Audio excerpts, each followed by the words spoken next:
A lot of it is just meeting people my age or a little bit older who had this romantic memory of the 60s. And of course, there was so much horror in the 60s, including Dallas and what happened to Bobby and Martin Luther King.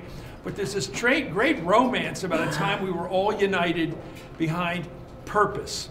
And I think that's been missing in our political life for years now, this sense of we're all in it together. There's a phrase I love, I came across it, war effort.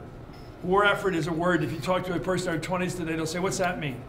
Well, it doesn't have a lot to do with war per se. It has to do with a whole country united behind something, where everybody did something, whether it was Rosie the Riveter, or collecting old newspapers, or metal, or buying war bonds, or joining the Peace Corps, or doing any, or rooting for the space program. There was a sense the country was all in it together. We were trying to beat the Soviets without having a nuclear war back in the 60s. Everybody was engaged in that.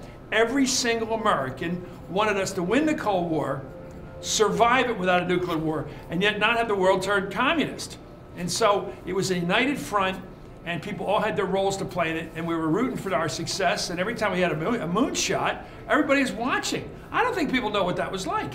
When we landed those 3 guys on the moon, every single American was rooting for that lunar module to take off and get them back. And this was everybody together, and I think it was true of so much of our fighting. The Vietnam War, a lot of it was fought with draftees. You know, that certainly grabbed the attention of people my age. In fact, there was a draft, and everybody rooted. There was even a 50-mile hike everybody was doing, you know, 50-mile hikes. Everybody got into it. I think that's missing in our current presidency. It was certainly missing for the last 30, 40 years, this sense we're all in this together. Let's do something together. Presidents have to ask you.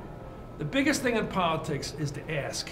Can you help me in my campaign? Can you lick envelopes? Can you go door to door for me? Can you give me $100 bucks? Can you give me $100,000? It's all about asking.